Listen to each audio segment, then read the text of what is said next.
Hello students, आज का topic देखते हैं।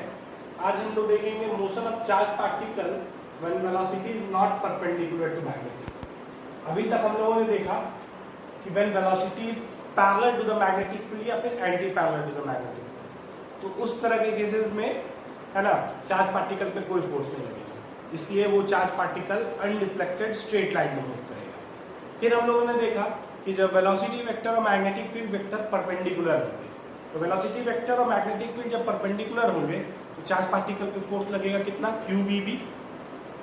ठीक है, और वो फोर्स चार्ज पार्टिकल को सर्कुलर पाथ में मूव कराएगा।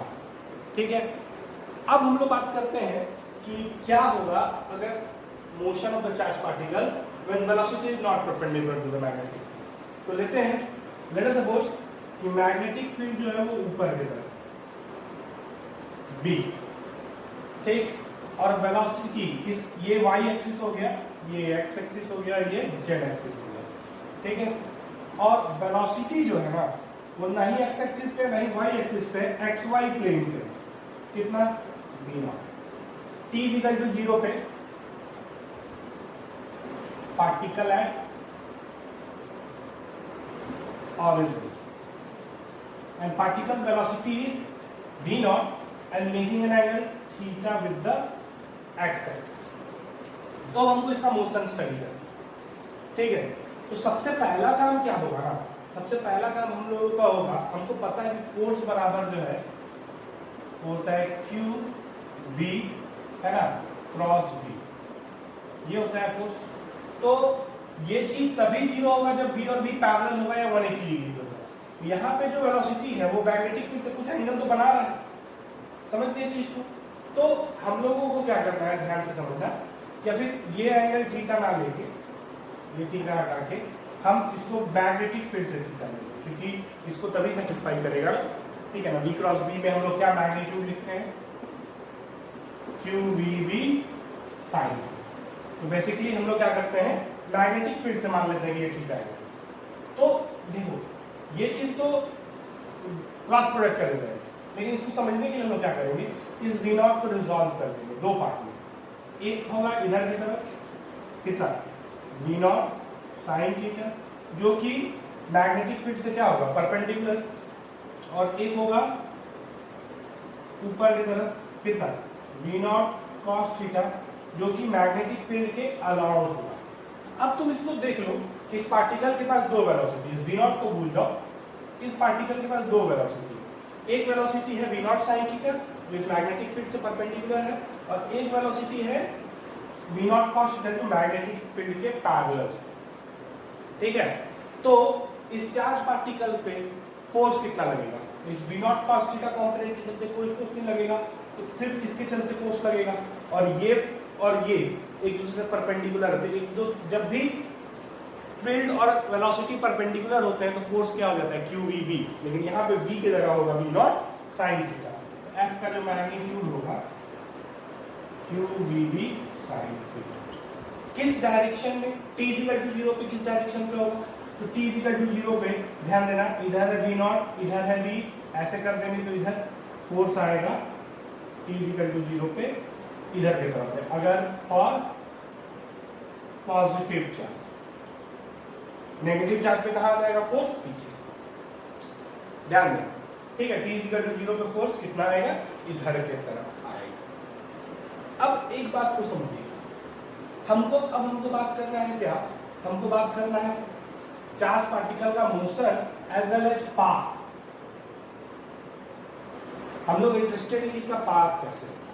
ठीक है, तो ध्यान से समझना, ये वेलोसिटी और ये मैग्नेटिक फील्ड और ये वेलोसिटी एक दूसरे परपेंडिकुलर, अगर ये कंपोनेंट ना होता, ठीक है ना, अगर ये कंपोनेंट ना होता तो इस चार्ज पार्टिकल का पाथ कैसा होता।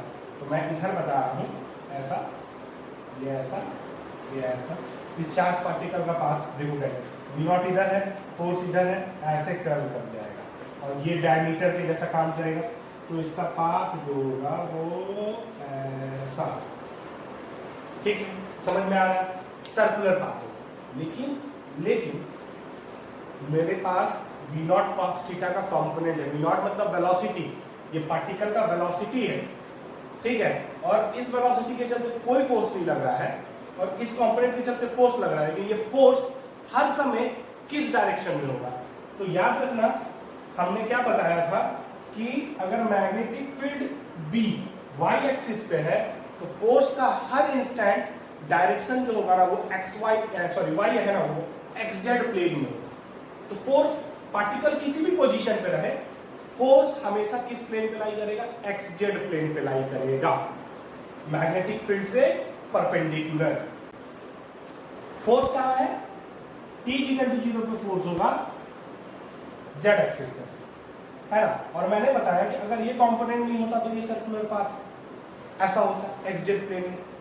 और एक और बात क्या बताया कि किसी भी पोजीशन पे ये रहे, इस पे लगने वाला फोर्स हमेशा xz प्लेन पे ही लाई करेगा। तो xz प्लेन पे लाई करने से क्या फायदा होगा, फोर्स के xz प्लेन पे लाई करने का मतलब हुआ कि y एक्सिस फोर्स से हमेशा परपेंडिकुलर ही होगा। y एक्सिस परपेंडिकुलर मतलब v0 cos थीटा जो है वो y के डायरेक्शन में या फिर b के डायरेक्शन में। तो b जिस प्रकार b हर इंस्टेंट फोर्स से परपेंडिकुलर रहेगा, उसी तरह v0 cos थीटा भी फोर्स से हर इंस्टेंट परपेंडिकुलर रहेगा, और जिसके चलते इस कंपोनेंट ऑफ वेलोसिटी का कि मैग्नीट्यूड में कभी चेंज नहीं होगा, ना ही डायरेक्शन में, ये हमेशा चार्ज पार्टिकल के साथ रिटेल्ड रहेगा। अब हम बात करते हैं पाथ। तो पाथ पे आते हैं, तो पाथ में ध्यान देना, चार्ज पार्टिकल के पास दो कंपोनेंट, एक v0 sin थीटा, एक v0 cos थीटा। ये पार्टिकल को कैसा मोशन कराना चाहता है, सर्कुलर मोशन, ये कंपोनेंट है ना। और ये पार्टिकल को कैसा रखना चाहता है, स्ट्रेट ऊपर ले जाना चाहता है, क्योंकि ये कांस्टेंट है। ये कहां ले जाना चाहता है, स्ट्रेट ऊपर, ठीक है ना। जैसे अभी ऊपर के डायरेक्शन में, तो ये ऊपर ले जाना चाहता है। तो चार्ज पार्टिकल का मोशन कैसे होगा, तो ध्यान देना, विदाउट दिस इस चार्ज पार्टिकल का मोशन ऐसा होता और हमेशा एक ही पोजीशन से तुम गुजरोगे, ऐसा सर्कुलर था। लेकिन with this charge particle her instant rise करता जाएगा, राइज करता जाएगा, ठीक है, एक कॉमन एक्सिस के अबाउट राइज करता जाएगा। सर्कुलर पाथ के लिए जिम्मेदार v0 sin थीटा और ये फोर्स है। वर्टिकल राइज के लिए v0 cos थीटा जिम्मेदार है। इसका पाथ कैसे होगा, तो ध्यान से देखना, इसका पाथ ऐसे,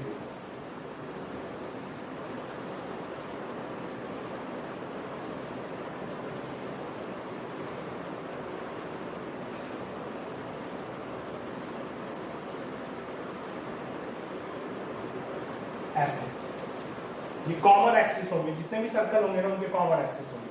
थोड़ा सा यहां बड़ा हो गया, ठीक है। और इस शेप को हम लोग बोलते हैं स्प्रिंग जैसा, ठीक है ना। यहां से शुरू हुआ, है ना। अब ध्यान देना,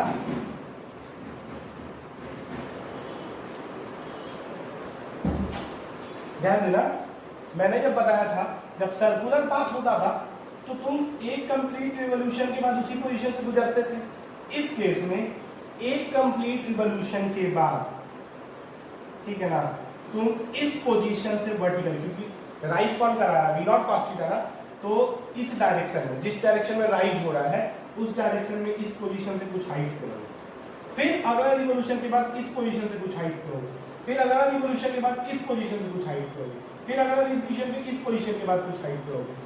मतलब तुम्हारा हर इंस्टेंट पे हाइट बढ़ता जाएगा, तुम दोबारा इस पोजीशन से नहीं गुजरोगे, इस पोजीशन से कुछ हाइट ऊपर, फिर दूसरी बार जब सर्कुलर पाथ कंप्लीट करोगे तो उस पोजीशन से कुछ ऊपर, ये कांस्टेंट रहेगा हाइट। मान लो ये h है, ये फिर ये p है, तो ये भी p होगा, ये भी p होगा, ये भी p होगा, ये भी p होगा, ये भी p होगा। और p क्या कहलाता है, p कहलाता है पिच। p क्या कहलाता है, पिच। पिच क्या होता है, linear displacement of charge particle along magnetic field. This is known as pitch. इसको हम निकालेंगे, कैसे निकालेंगे, तो ध्यान देना, हम लोगों ने अभी तक जब परपेंडिकुलर वाला केस देख रहा था तो उस केस में हम लोगों ने टाइम पीरियड का इक्वेशन स्टैब्लिश किया था। क्या था टाइम पीरियड का इक्वेशन? टाइम पीरियड था 2 पाई m by qd। क्या मतलब होता है टाइम पीरियड का? Time taken to one complete revolution. इस बार भी टाइम पीरियड वही है, ठीक है ना? क्यों? क्योंकि टाइम पीरियड वेलोसिटी से इंडिपेंडेंट है। उस बार velocity of the charge particle पूरा का पूरा v इधर रहता है, v नॉट साइड थीटा है, उससे कोई फर्क नहीं पड़ता। Time period is independent of speed, है ना? इसीलिए time period will remain constant for one complete rotation. कितना? 2 पाई m by q। ठीक है, अब ध्यान दीजिएगा बात को, इतने देर में ये कितना राइज कर जाएगा? तो हमने बोला ये कितना राइज कर जाएगा? p। ठीक, इसको राइज कराने के लिए रिस्पॉन्सिबल कौन है? v nought cos theta. तो 1 pitch is equal to v, ध्यान देना, मतलब कि इसको ऐसे भी समझ सकते हो, v along the magnetic field. ठीक है, ऐसे यहाँ पे वो v नॉट cos थीटा है, हमेशा v नॉट cos थीटा हो जरूरी नहीं है, इनटू p। कितना हो जाएगा? 2 पाई m v nought cos theta by qd। This is known as pitch। ठीक है, linear displacement of charged particle along magnetic field in one complete revolution, one complete circular motion। ये ठीक है, और ध्यान देना एकदम ये y एक्सिस पे ही लाइन करेगा। t इक्वल टू 0 पे चार्ज पार्टिकल कहाँ था? ओरिजिन पे। t इक्वल टू t बार ये y एक्सिस पे होगा, ओरिजिन से p हाइट ऊपर। t इक्वल टू 2t पे कहाँ होगा? तो y एक्सिस पे होगा, ओरिजिन से 2p हाइट ऊपर। t इक्वल टू 3t पे कितना होगा? ओरिजिन से 3 हाइट t ऊपर। ठीक है, राइज करता जाएगा। ठीक, और ये सारे जो होंगे ना, सारे का एक्सिस सेम होंगे, कोएक्सियल होंगे, इसीलिए इसको हम क्या बोलते हैं? इस शेप ही को बोलते हैं हेलिक्स। और ये जो मोशन है वो एग्जांपल है 3 डायमेंशनल।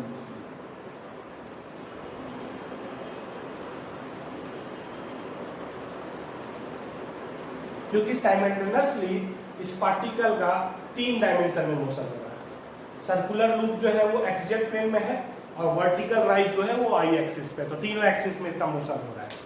प्रोजेक्टाइल में इसी तरह हम लोगों ने प्रोजेक्टाइल जब पढ़ा था ना, तो उसको 2 डायमेंशनल मोशन हो रहा था। उसमें क्या हुआ था कि एक component v nought cos theta और एक component v not sin theta. ठीक है ना? तो ये वाला कंपोनेंट ऊपर डायरेक्शन में मोशन के लिए रिस्पॉन्सिबल था, ये वाला कंपोनेंट इस डायरेक्शन के मोशन के लिए रिस्पॉन्सिबल था, और दोनों को हम लोगों ने क्या किया? क्लब किया। उसी तरह यहाँ भी सर्कुलर पाथ के लिए ये और ये कंपोनेंट रिस्पॉन्सिबल है, और राइज के लिए ये है, दोनों को क्लब किया तो पाथ ऐसा है।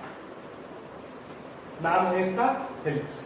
ऑलवेज रिमेंबर, टाइम पीरियड को जो है ना वेलोसिटी से कोई लेना देना नहीं है, तो एक रिवॉल्यूशन के लिए जो टाइम पीरियड होगा वो 2 पाई m by qd ही होगा। पिच कितने के बराबर होगा? तो पिच बराबर होगा 2 पाई m v nought cos theta upon qd। ठीक है, तो अब देखो इसमें एक और क्वेश्चन हम तुमसे अगर पूछ दे, find the position of particle as a function of time,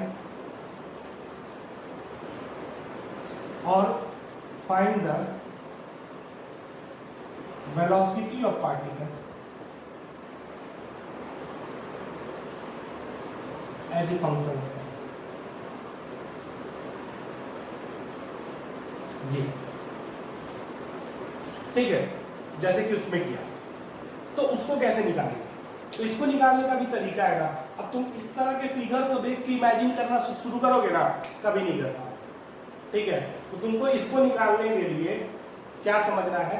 v nought cos theta को हटा देना है, सीधे v नॉट cos थीटा को हटा। Position of the particle as a function of time निकालने के लिए क्या करना है? इस v नॉट cos थीटा को भूल जाना है, तुमको सिर्फ अज्यूम करना है कि उसके पास कितना कॉम्पोनेंट है, v नॉट sin।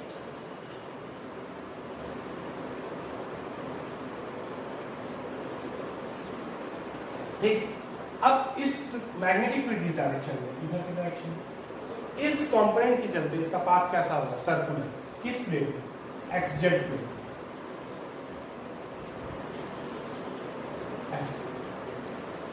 ठीक, अब क्या लिख दो, इसको भूलते हुए इस केस के लिए position as a function of time.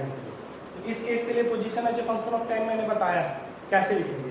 तो किसी टाइम के बाद ये इस पोजीशन पे होगा, ठीक है। इसका कोऑर्डिनेट कितना होगा, x, 0, z, क्योंकि एक्स जेड प्लेन में है।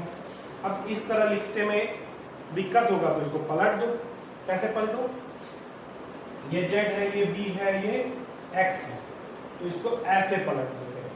अगर हम इस तरह पलटेंगे तो ये कैसा आ जाएगा, z चला जाएगा ऊपर, ठीक, और तुम्हारा ये हो जाएगा y एक्सिस, ये x एक्सिस वही रहने जा रहा है, ये हो गया z। और तुम्हारा सर्कुलर पाथ कैसा हो जाएगा, तो तुम्हारा सर्कुलर पाथ हो जाएगा, ये चीज हो गया ऊपर। तो ऊपर हो जाने का मतलब है कि ये ऐसे। अब t = 0 पे वेलोसिटी किस डायरेक्शन में था, x एक्सिस। तो दिखा दो x एक्सिस को, सर्कुलर पाथ ऐसे है, तो कर्ल इस तरह किया, तो किसी टाइम t बाद में यहाँ पहुंच जाएगा, ये इसका सेंटर होगा। ये कितना एंगल रोटेट किया, तो यहाँ पे थीटा मैंने ले लिया है, ये एंगल नेट वेलोसिटी का ये एंगल, ठीक है ना। तो इस केस में हम यहाँ पे ले ले रहे हैं अल्फा। तो t टाइम बाद जब तुम इस पोजीशन पे हो, कोऑर्डिनेट x, 0, z, ठीक है ना, तो ध्यान दीजिएगा तुम्हारा पोजीशन वेक्टर जो आएगा r वेक्टर, वो आ जाएगा xi प्लस zk, ठीक है ना। और इस पोजीशन का कैसे निकालेंगे, तो ये डिस्टेंस जो होगा वो होगा रेडियस होगा, ठीक है। तो हम लोग यहां से एक परपेंडिकुलर डाल देंगे, तुमको निकालना होगा ये डिस्टेंस और तुमको निकालना होगा ये डिस्टेंस। ये डिस्टेंस कहलाएगा z, ये डिस्टेंस कहलाएगा x। तो ये अगर r है तो x हो जाएगा r sin अल्फा और z हो जाएगा r 1 माइनस कॉस अल्फा, ठीक। अल्फा कितने के बराबर होगा, तो अल्फा होगा ओमेगा इंटू टी, और ओमेगा कितने के बराबर होगा, तो ओमेगा होगा QB/m, ठीक है। तो तुम क्या लिखोगे, r sin alpha i cap plus r 1 minus cos alpha, ठीक है। ये सब चीजों मैंने बता दी। अब बात कर रहे हैं, हमको तो लिखना है इस हेलिक्स का position as a function of time. तो कुछ नहीं, तुमने सिर्फ अभी कंसीडर किया था v0 sin थीटा। ये हेलिक्स का मोशन कंसीडर करेंगे तो एक और कंपोनेंट कंसीडर करना पड़ेगा, कौन, v0 cos alpha cos theta. अब इसका रोल देखो, इसका रोल सिर्फ तुमको कहां ले जाना है, ऊपर ले जाना है। ये कांस्टेंट वेलोसिटी है, इसके चलते सिर्फ तुम कहां राइज कर रहे हो, ऊपर। तो t टाइम बाद, आफ्टर t टाइम, ये कंपोनेंट तुमको कितना राइज करा देगा, तो ये राइज करा देगा कहीं यहां तक y हाइट, और y कितने के बराबर होगा, plus v0 cos theta into t, speed into time, इतना हाइट ऊपर तुम चले जाओगे, जी। ये हो गया position as a function of time. क्या किए, सर्कुलर लूप वाला जो हम लोग सीखे थे ना, वो लिख के बस इस कंपोनेंट के चलते t टाइम पर तुम कितना राइज कर रहे हो या कितना इस डायरेक्शन में मूव कर रहे हो, v0 cos theta into t, और इस डायरेक्शन का यूनिट वेक्टर मैंने लिख दिया। ध्यान देना। अब हमको वेलोसिटी निकालना, वेलोसिटी में हम लोग दो तरीके से निकाल सकते हैं। पहला, इसको डिफरेंशिएट करना, dr/dt। dr/dt क्या होता है वेलोसिटी, इससे मेरा वेलोसिटी वेक्टर क्या आएगा, ये आएगा r कांस्टेंट sin अल्फा। ध्यान देना, अल्फा क्या है, यहाँ पे मैंने थीटा जो दे रखा है वो वेलोसिटी वेक्टर x एक्सिस से जो एंगल है, y एक्सिस से जो एंगल बनाया था वो, इसलिए थीटा कांस्टेंट है। लेकिन अल्फा मैंने लिया है angle eight any time t rotated bye, तो अल्फा वैरी कर रहा है। तो हम इसका डिफरेंशिएशन करेंगे, sin अल्फा का क्या होगा, cos alpha into D alpha by D, और डी अल्फा बाई डी क्या होगा, omega. D alpha by D क्या होगा, ओमेगा कांस्टेंट।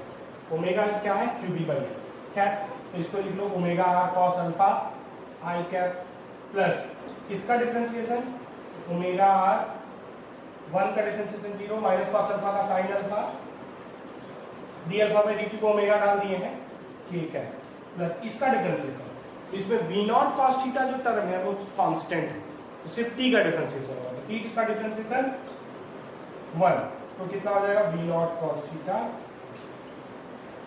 अब बात समझना है, ओमेगा है QB बाई m, है ना, r क्या होगा, तो हम लोगों ने पढ़ा था r is the radius, radius होता है mb बाई क्यूब, ठीक है। यहां पे v क्या है, v वो कंपोनेंट ऑफ वेलोसिटी होगा जिसके लिए के चलते सर्कुलर मोशन हो रहा है, नेट वेलोसिटी v नहीं, ये v है वो कंपोनेंट जिसके लिए सर्कुलर मोशन हो रहा है, तो नेट वेलोसिटी क्या होगा mv nought sine theta upon qb। तो इन दोनों को जब मल्टीप्लाई करोगे दैट इज ओमेगा, तो m by QB into QB by m cut जाएगा, क्या आ जाएगा v नॉट साइन, ठीक है।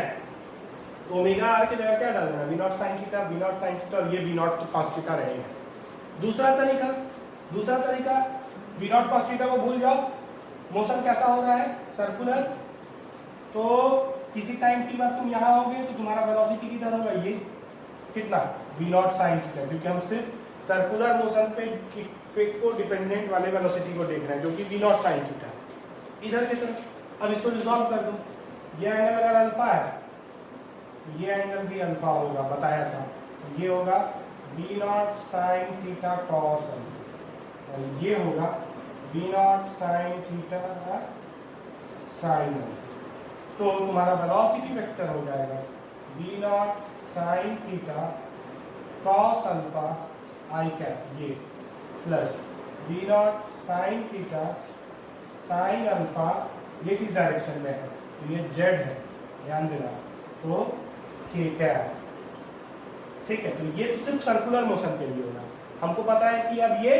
हेलिक्स, तो हेलिक्स के लिए तुमको क्या करना है, बस ये कंपोनेंट को जोड़ देना है, तो ये कंपोनेंट कितना है v नॉट कॉस थीटा, किस डायरेक्शन में, j के डायरेक्शन में।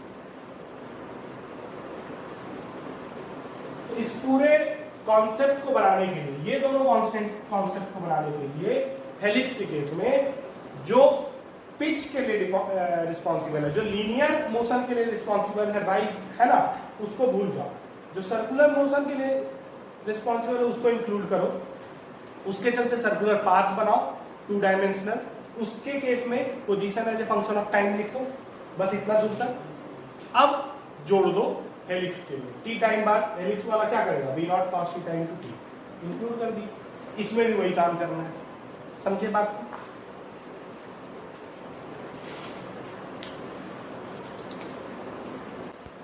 एक्स एक्सिस है, वाई एक्सिस है, जेड एक्सिस है, और एक पार्टिकल है at t is equal to 0 at origin,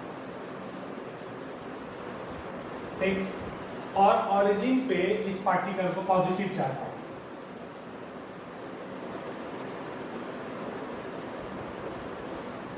और इस पार्टिकल को t इज इक्वल टू 0 पे दो वेलोसिटी दी है, मतलब उसके दो कंपोनेंट, एक v नॉट है एक्स एक्सिस के अलावा और एक v नॉट है जेड एक्सिस, ठीक है ना।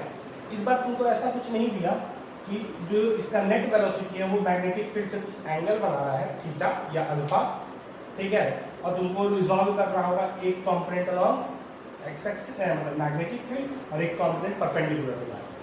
यहाँ पे दिया है कि एक कंपोनेंट इसका v नॉट जो है वो b के अलॉन्ग है मैग्नेटिक फील्ड के अलॉन्ग, और दूसरा v नॉट b से परपेंडिकुलर, तो हमको इसका पाथ फॉर्म करना है। तो सबसे पहले हमने क्या बताया था कि जो कंपोनेंट पार्टिकल का अलोंग द मैग्नेटिक फील्ड है उसको भूल जाओ, ठीक, तो बचा कौन, ये v नॉट, किस डायरेक्शन में, जेड एक्सिस, मैग्नेटिक फील्ड किस डायरेक्शन में है, b, दोनों के बीच में एंगल कितना है 90 डिग्री, तो फोर्स किस डायरेक्शन में लगेगा, फोर्स लगेगा q v not b, force जो होगा वो होगा q v नॉट b, याद रखना ये वो वेलोसिटी है जो परपेंडिकुलर होगा, तो परपेंडिकुलर पूरा का पूरा v नॉट है, ठीक है, और किस डायरेक्शन में होगा, तो कर लेते हैं राइट हैंड रूल फ्लेमिंग्स वाला, मैग्नेटिक फील्ड इससे एक्स एक्सिस, वेलोसिटी इससे जेड एक्सिस, फोर्स कहाँ है वाई एक्सिस ऊपर की तरफ,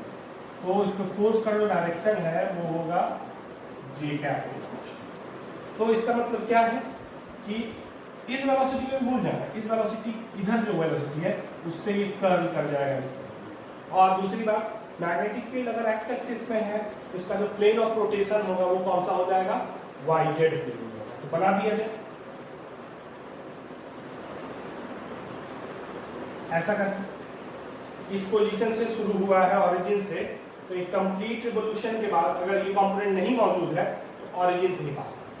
लेकिन अब क्या है ना, ये तो तब होता है जब सिर्फ ये कंपोनेंट होता है। इस कंपोनेंट होने के चलते ये पार्टिकल हर इंस्टेंट एक्स एक्सिस पे शिफ्ट करते जाएगा। देखो ऐसे ये चीज शिफ्ट करते जाएगा, ये चीज शिफ्ट करते जाएगा, ठीक है ना। मान लो हम अपने हाथ को इसी तरह घुमा रहे हैं, मेरे को हाथ को जो है ना हम नहीं मूव करना चाहते, ऐसे ही घुमा रहे हैं, लेकिन मेरा बॉडी जो है वो ऐसे ऐसे घूमते जाए, आगे आगे बढ़ते जा रहा है। तो ये जो कर्व है वो भी क्या करते जाएगा, आगे की तरफ भागता जाएगा। उसका शेप कैसा हो जाएगा, हेलिक्स। कैसे बनेगा ये, तो ये हेलिक्स जो होगा वो ऐसा।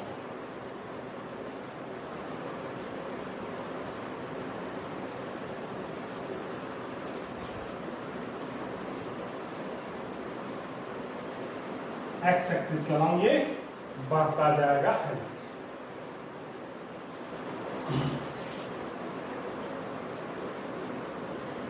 ठीक है, याद रखिएगा इस हेलिक्स का एक्सिस नहीं होगा, एक्स एक्सिस हमेशा इस पॉइंट को टच कर रहा है, मतलब इसके पाथ को टच करेगा, इसके पाथ को टच करेगा, इसके पाथ को टच करेगा, इसके पाथ को टच करेगा।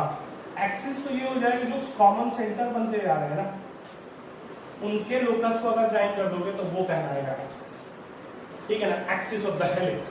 ठीक है, x axis not the axis of the helix. X axis जो है वो इसके सर्कमफ्रेंस को टच करे, ठीक। और ध्यान देना, आफ्टर ईच कंप्लीट रिवोल्यूशन है ना, particle will cross through x axis, क्योंकि ओरिजिन था, ओरिजिन से एक कंप्लीट रिवोल्यूशन टी टाइम बाद फिर से ये एक्स एक्सिस का है, ओरिजिन से कुछ डिस्टेंस शिफ्ट कर जाएगा, कितना p। फिर एक रिवोल्यूशन के बाद कितना डिस्टेंस शिफ्ट कर जाएगा p, फिर एक रिवोल्यूशन के बाद कितना शिफ्ट कर जाएगा p, फिर एक रिवोल्यूशन के बाद कितना शिफ्ट कर जाएगा p।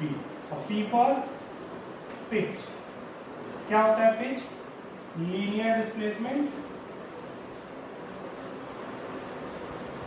along b in one complete revolution। ध्यान देना, हमको ये रैंडम पॉइंट लें इस सर्कल में, और इस सर्कल में ये रैंडम पॉइंट लें, दोनों सेम हॉरिजॉन्टल लेवल पे है, तो इन दोनों के बीच में दूरी भी एक पिच के बराबर ही होगा, ठीक है ना, क्योंकि रिपीटिशन जो होगा वो हमेशा कांस्टेंट टाइम पीरियड पे ही होगा। टाइम पीरियड क्या होगा, टी, टी बराबर होगा 2 पाई m by Q. Omega angular velocity कितना होगा, angular velocity of circular rotation, तो ये होगा qv बाई। चलो पिच कितने के बराबर होगा, तो pitch is the linear displacement along the one complete revolution. One complete revolution में कितना टाइम लगेगा, t। अब पिच के लिए कौन रिस्पॉन्सिबल होगा, ये v नॉट रिस्पॉन्सिबल होगा, तो ये v नॉट, ध्यान दीजिएगा, ये v नॉट t टाइम में कितना डिस्टेंस मूव करा रहे हैं इसको, v नॉट इनटू t। याद रखना इस केस में pitch v nought cos theta into t नहीं आया, क्योंकि मैंने इसको ऐसा नहीं दिया था कुछ इस डायरेक्शन में कि तुमको इधर रिजॉल्व करना है cos थीटा, इधर रिजॉल्व करना है sin थीटा, ऐसा कुछ। समझ गए इस चीज को, ये हो गया v नॉट इनटू। अब आओ, ये जो सर्कुलर पाथ बनता है उसका रेडियस कितना होगा, रेडियस जो होगा ध्यान देना वो होता है mv बाई क्यू, ठीक है, mv बाई क्यू। यहाँ पे v क्या है, v is that velocity of the particle which is responsible for circular rotation. तो मैग्नेटिक फील्ड इधर है, इससे परपेंडिकुलर डायरेक्शन में वेलोसिटी कितना है, v नॉट, तो यही सर्कुलर रोटेशन के रिस्पॉन्सिबल है। तो इस बार तुम्हारा आंसर होगा mv नॉट अपॉन qv। देख लेना, इस बार भी मैंने जो है ना mv नॉट साइन थीटा नहीं लिखा है, क्या लिखा, सिंपली mv नॉट, क्योंकि ये कॉम्पोनेंट रिस्पॉन्सिबल है। तो ये सब बारीकियों को ध्यान देना है, ठीक है। और ओमेगा आर भी अगर करोगे ना, ओमेगा इंटू आर, तो ये आ जाएगा mv not by qv into qv by m, सीधे v नॉट। क्या होता है ना कि इसका जो सर्कल है ना, वो हर इंस्टेंट इसका सेंटर शिफ्ट कर रहा है, ठीक है। t इक्वल टू 0 पे इसका सेंटर यहाँ, जब ये ऑरिजिन से शुरू किया, जैसे जैसे पार्टिकल का पाथ इधर जाता जा रहा है ना, पार्टिकल का पाथ इधर की तरफ बढ़ता जा रहा है, ठीक है। तुम एक्स एक्सिस पे किसी भी पोजीशन पे रहो, ठीक, तुम्हारा जो प्लेन इसको कट करेगा वाई जेड, उसी में सेंटर लाइन है। शुरू में ऑरिजिन पे था तो इसका सेंटर लाइन करना था वाई एक्सिस पे, है ना। हल्का सा शिफ्ट किया तो वाई जेड प्लेन को भी उतना ही शिफ्ट कर दो, वाई जेड प्लेन को थोड़ा सा शिफ्ट कर दो, ठीक है। यहाँ आ गया, इसी प्लेन पे सेंटर लाइन करेगा। और ये जो मैंने एक्सिस बनाया था हेलिक्स का, उसी पे सेंटर हमेशा लाइन करते हैं, ठीक है। तो हर इंस्टेंट सेंटर भी शिफ्ट कर पाएगा। Okay, this is the solution. Now the question is find the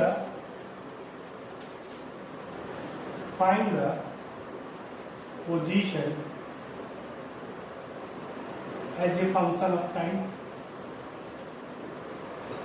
and next velocity as a function of time.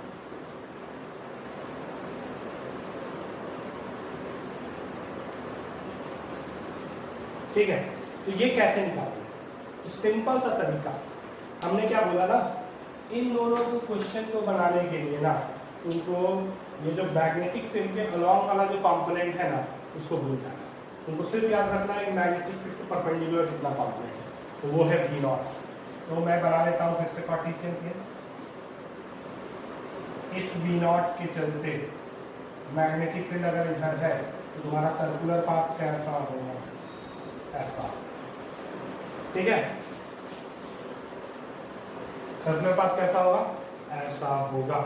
तो इस केस में पार्टिकल का as a function of time निकालो तो किसी टाइम की ये होगा इसका सेंटर, ठीक है। हम लोग अज्यूम कर लिए कि ये कंपोनेंट नहीं है, तब ये कंपोनेंट नहीं है तो इसका मोशन तो 2 डायमेंशनल हो गया।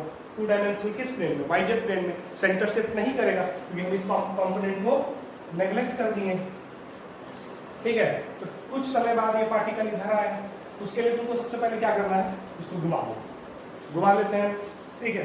तो ये वाला पार्ट जो है हम मिटा देते हैं, घुमा लो। तो घुमाएंगे, ध्यान देना ये x है, ये z है, z नेगेटिव साइड में चला जाएगा, y एक्सिस तो ऐसा ही रह जाएगा, ठीक है।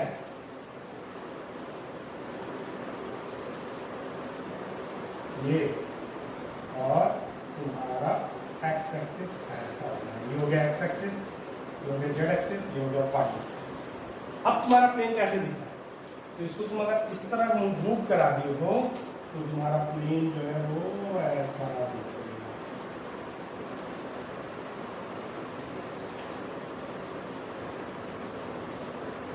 ठीक है। प्लेन तुम्हारा कैसा दिखेगा, ऐसा। ये z है और ये -z। t इक्वल टू 0 पे वेलोसिटी किधर की तरफ था, तो z की तरफ, है ना। तो कल ऐसे किया, हमको निकालना है find the position as a function of time, तो एट एनी टाइम t, ठीक। पार्टिकल यहाँ पे हो, इसका सेंटर यहाँ है, ठीक है। और ये पार्टिकल इस पोजीशन से जब इस पोजीशन पर आया तो कितना एंगल सबटेंड किया सेंटर पे, अल्फा। अल्फा कितने के बराबर होगा, omega into T, that is QB/m into T, ठीक है। QB/m इंटू टी, ये हो गया अल्फा, है ना। तो ये डिस्टेंस और ये डिस्टेंस हमको निकालना है, ठीक। इसका कोऑर्डिनेट होगा 0, y, z, positive x axis है, z एक्सिस है, तो 0, y, z, ठीक है। तो ध्यान दीजिएगा, ये डिस्टेंस है z और ये डिस्टेंस है यहाँ से लेके यहाँ तक y, ये वाला डिस्टेंस y। तो ये डिस्टेंस होगा, ध्यान देना, r वेक्टर बराबर आ जाएगा r 1 minus cos alpha i cap लिख रहे हैं, j cap plus r sine alpha k cap, ठीक है। ये सिर्फ 2 डायमेंशनल मोशन, सर्कुलर मोशन के चलते पोजीशन है। अब तुमको फिर से अपने दिमाग में लाना है, ये तो हेलिक्स, और हेलिक्स इसको कौन बनाता है, तो ये जिसने बनाया उसके बारे में तुमने कंसीडर कर लिया, सर्कुलर पाथ जो देता है उसको कंसीडर कर लिया। अब तुमको कंसीडर करना है जो हेलिक्स का शिफ्टिंग करता है। तो हेलिक्स के लिए हमको सिर्फ ये कंपोनेंट जोड़ देना है, कौन सा, V नॉट। तो इसके चलते t टाइम बाद तुम यहाँ से ऑरिजिन से कितने दूरी पे चले जाओगे, कुछ इस दूरी पर, कितना, x बराबर V not into T. V not है ये velocity, V not into T, तो बस जोड़ो, प्लस V नॉट टी, ये हो गया position of particle as a function of time. Differentiate कर दो, क्या मिलेगा, वेलोसिटी वेक्टर, ठीक है। तो सीधे 1 का डिफरेंशिएशन 0, cos अल्फा का डिफरेंशिएशन माइनस cos अल्फा का differentiation sin alpha into d alpha by dt, तो सीधे लिखो omega sin alpha j cap plus omega cos alpha k cap plus v not t का डिफरेंशिएशन, v नॉट एक constant term है, t का differentiation 1, तो ये v नॉट। दूसरा तरीका ये हो सकता था कि इसी चीज को देखो, velocity t equal to t पे इधर है कितना, v नॉट जो कि सर्कुलर, ध्यान देना है इस केस पे उसी वेलोसिटी को कंसीडर कर रहा है जो सर्कुलर मोशन के लिए रिस्पांसिबल है, तो v नॉट इधर की तरफ, तो v नॉट का दो कंपोनेंट, एक इधर एक इधर, ये एंगल अल्फा होगा तो ये होगा v नॉट cos अल्फा, ये होगा v नॉट sin अल्फा। तो तुम लिखोगे v वेक्टर बराबर v nought cos alpha k cap plus v not sin alpha j cap. ये सिर्फ सर्कुलर मोशन के लिए, लेकिन है ये हेलिक्स, हेलिक्स के लिए कौन रिस्पांसिबल है, v नॉट, इस डायरेक्शन में, इस डायरेक्शन में, तो इसको भी जोड़ दो, v नॉट i कैप हो गई।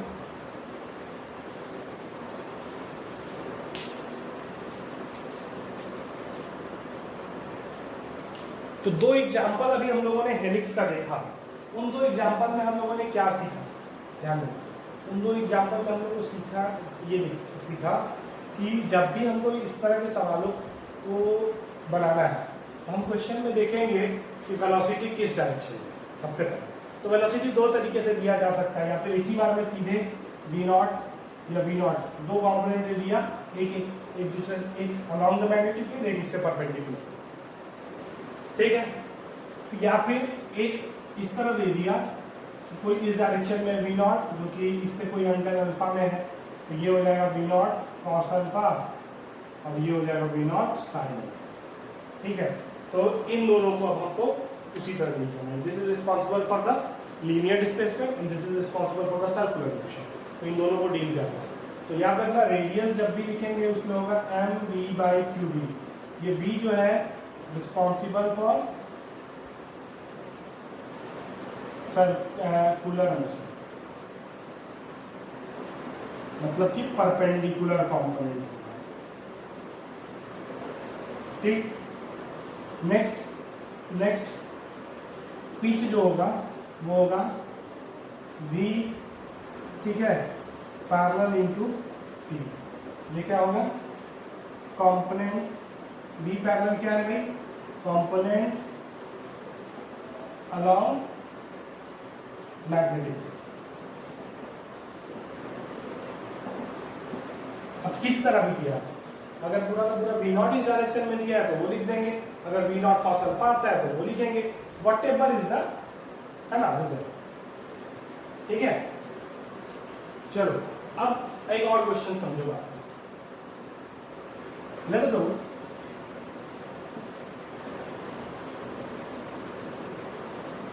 t इक्वल टू 0 पे पार्टिकल ऑरिजिन पे, ठीक, और इसको मैंने वेलोसिटी दिया इधर के तरफ कुछ v नॉट, ठीक, मैग्नेटिक फील्ड से क्या है, परपेंडिकुलर।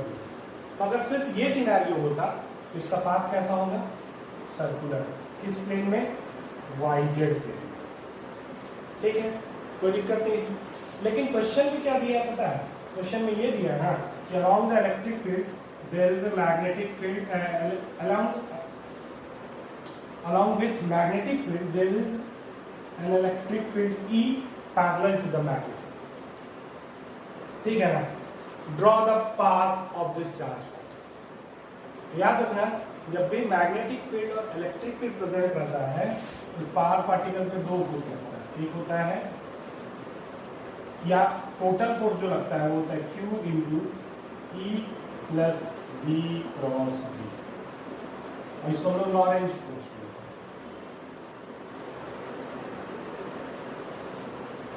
सिमिलरली इस केस में भी इलेक्ट्रिक फील्ड और मैग्नेटिक फील्ड, तो दोनों फोर्सेस के संभावनाएं बनते हैं। तो सबसे पहले देखना, इलेक्ट्रिक फील्ड को वेलोसिटी से कोई लेना देना नहीं है, तो इलेक्ट्रिक फील्ड के चलते तो फोर्स क्यू डेफिनेटली लगेगा। किस डायरेक्शन में? Along the x axis. जिस डायरेक्शन में इलेक्ट्रिक फील्ड है उसी डायरेक्शन में, ठीक। लेकिन मैग्नेटिक फील्ड को के चलते फोर्स लगने के लिए वेलोसिटी और मैग्नेटिक फील्ड के बीच में एंगल जीरो के अलावा कुछ और, ये जीरो और 180 के अलावा कुछ और होना चाहिए। तो यहाँ है कितना, बी नॉट और बी में कितना एंगल है, 90 डिग्री। तो 90 डिग्री है तब तो मैग्नेटिक फील्ड के चलते भी फोर्स लगेगा। तो इलेक्ट्रोस्टैटिक फोर्स किधर लग रहा है, एफ ई, एक्स एक्सिस के अलावा, और मैग्नेटिक फील्ड के चलते फोर्स कहाँ लगेगा, एफ बी, ऊपर, ठीक है ना। तो दिक्कत इसमें t इक्वल टू 0 पे, ऐसे magnetic field at t equal to 0, ठीक है, एट t इक्वल टू 0। लेकिन जैसे जैसे समय बीतेगा मैग्नेटिक फील्ड का फोर्स जो है वो अपना डायरेक्शन चेंज करेगा। लेकिन याद रखना, मैग्नेटिक फील्ड के चलते जो फोर्स है ना वो हमेशा वाईजेड प्लेन में ही राइज करेगा, क्योंकि मैग्नेटिक फील्ड से परपेंडिकुलर।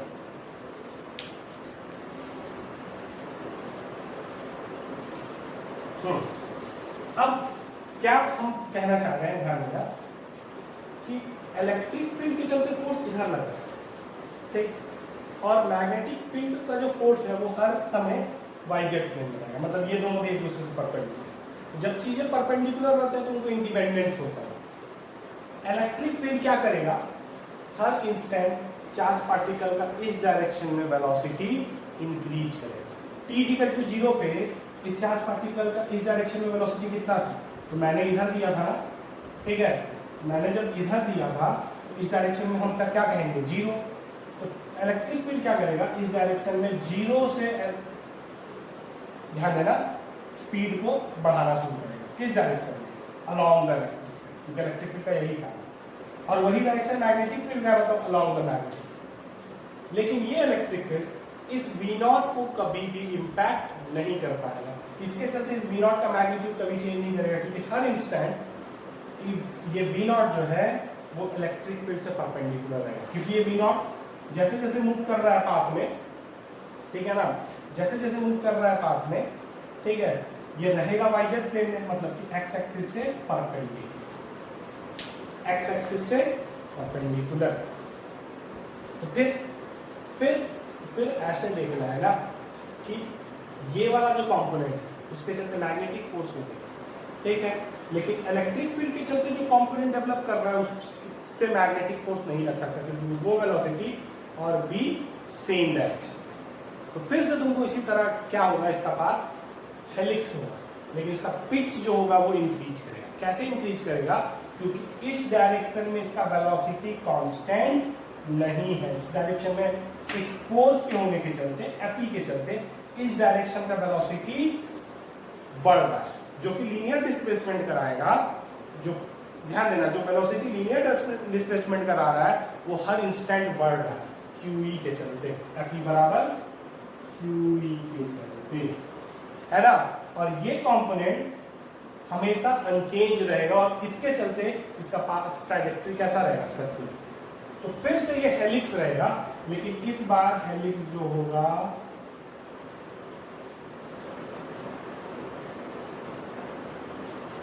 इस बार जो हेलिक्स होगा उसका पिच जो होगा वो इंक्रीजिंग होगा।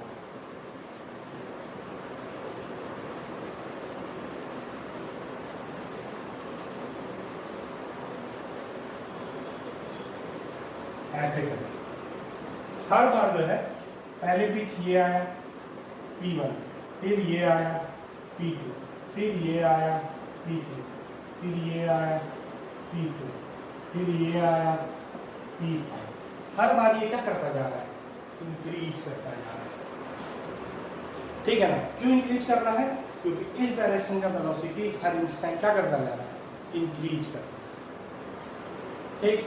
अब तुमसे अगर कोई पूछेगा पिच नंबर 1 कितने के बराबर है, ध्यान दो, पिच नंबर 1 निकालने के लिए तुमको क्या करना है, पिच नंबर ध्यान देना, पिच का डेफिनेशन वही है कि displacement in one complete rotation. तो पहला कंप्लीट रोटेशन मतलब ये तो पिच नंबर 1 का भी टाइम कितना लगा होगा टी, पिच नंबर 2 के लिए भी टाइम कितना होगा टी, क्योंकि टाइम जो है वो सर्कुलर रिवोल्यूशन का होता है टाइम, और वो होता है 2 पाई m/q, जो कि है कांस्टेंट,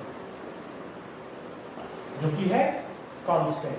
तो time period is constant and when time period is constant तो हर पिच का जो टाइम होगा ना, पिच जो डिस्टेंस ट्रैवल हो रहा है वो भी कांस्टेंट। लेकिन पहला पिच कितना के बराबर होगा, तो ध्यान देना इस QE के चलते अगर चार्ज पार्टिकल का एक्सेलरेशन है QE/m, किस डायरेक्शन में, इस डायरेक्शन में, तो जर्नी ये शुरू कर रहा है 0 स्पीड से, P1 जो होगा वो होगा हाफ AT²। ठीक है, तो दिक्कत इसमें P2, तो P2 होगा, ध्यान दीजिएगा P2 का मतलब इस पोजीशन से इस पोजीशन का दूरी हम निकालेंगे, या इस पोजीशन से इस पोजीशन का दूरी निकालेंगे, समझ गए। P2 के लिए तुमको यहाँ का वेलोसिटी चाहिए, है ना, क्योंकि यहाँ से यहाँ आने में इस पोजीशन पार्टिकल का वेलोसिटी 0 नहीं, यहाँ से यहाँ आने में इस पोजीशन पे पार्टिकल का वेलोसिटी 0 था, इसीलिए हम लोग यूज कर रहे हैं second equation of motion ut + half AT²। लेकिन इस केस में यहाँ से यहाँ टाइम लगा t, ठीक है, लेकिन इस पोजीशन में वेलोसिटी 0 नहीं था, कितना था, तो इस पोजीशन में वेलोसिटी होगा, तो यहाँ से यहाँ जो वेलोसिटी गेन किए हुए वही ना, तो v = u + at के फॉर्मूला से, है ना, वेलोसिटी का क्या होता है, v = u + at, u तो है 0, तो v after one time period, v1 बराबर होगा at, ठीक, v after 2 time period v2 बराबर होगा, ठीक है, 2at, after third time period v3 बराबर होगा v बराबर 3at। समझ गए चीज को, तो P1 होगा हाफ AT², पहला पिच, दूसरा पिच होगा ut + हाफ AT², तो उसके लिए इनिशियल स्पीड, इस पोजीशन का इनिशियल स्पीड होगा v1, मतलब AT × t + हाफ AT²। फिर P3 कितना होगा, P3 का मतलब है यहां से लेके यहां तक जर्नी, यहां पे जो वेलोसिटी होगा वो इस जर्नी का इनिशियल स्पीड है, हम यूज कर रहे हैं P = ut + हाफ AT², ठीक है। तो यहां से यहां तक का जर्नी टाइम पीरियड अभी भी t है, ठीक है, टाइम पीरियड अभी भी t है, और इस पोजीशन का इनिशियल स्पीड होगा 2at, तो 2at × t + half AT²। P4 3at × t + half AT², ऐसे। पिच इसका जो है वो इंक्रीजिंग है, पिच इज इंक्रीजिंग, ठीक। नेक्स्ट तुमसे रेडियस का तो बात वही होगा, रेडियस होगा mv/qb, ये वो कंपोनेंट है जिसके लिए सर्कुलर रिवोल्यूशन डिपेंड करता है, तो सर्कुलर रिवोल्यूशन किस पे डिपेंड कर रहा है, v0, और ये कभी चेंज नहीं कर रहा है, तो इसको लिखोगे mv0/qb, ये कांस्टेंट है। नेक्स्ट हमको निकालना है position as a function of time.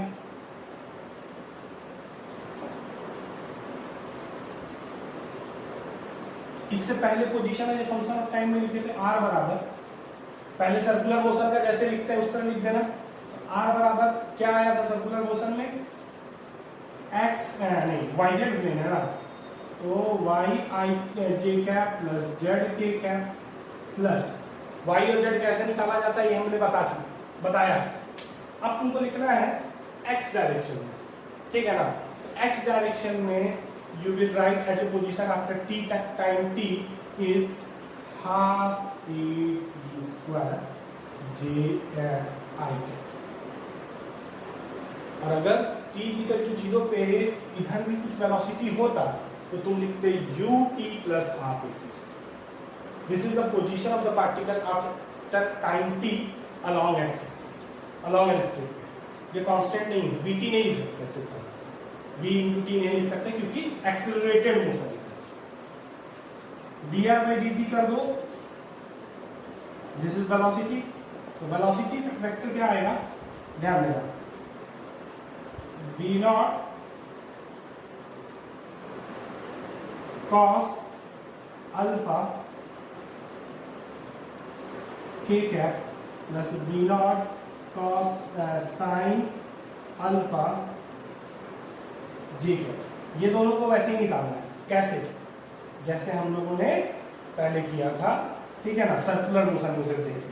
अब जोड़ना है इस डायरेक्शन में, इस डायरेक्शन में टी टाइम के बाद हमारा वेलोसिटी क्या होगा, तो ये formula v equal to u plus a, t equal to 0 पे u 0 है, तो टी टाइम बाद कितना होगा at, तो at i, ठीक है। y जो था हम लोग का था, y जो था वो ये डिस्टेंस था r1 माइनस कॉस अल्फा, ठीक, और z जो था वो हमारे लिए क्या था, हम पिछला ही क्वेश्चन को दोहराए हैं, सर्कुलर बात तो वही रहेगा, तो z हमारे लिए था r साइन अल्फा, r का वैल्यू होगा ये, अल्फा क्या होगा ओमेगा टी, ओमेगा का वैल्यू होगा क्यू बी बाई, ठीक है। ये सब चीज डालेंगे तो हमको ऐसे फंक्शन ऑफ टाइम मिलेगा, ठीक है। Velocity v not cos alpha plus v naught sine alpha जे क्या, at i क्या, at a एक्सेलरेशन से t टाइम बाद at डिस्टेंस at वेलोसिटी को मिलियन करोगे, तो ये कारण है। इसको ऐसे एसएलएच वाले फॉर्मूला से नहीं निकाल सकते हो, ठीक है ना, एसएलएच वाले फॉर्मूला से इसको निकाला जा सकता है, at every interval t, at every interval t है। ये सब चीजें समझ गए होंगे, ठीक है। आज के लेक्चर में बस इतना ही। नेक्स्ट लेक्चर में हम लोग देखेंगे force acting on A current carrying wire.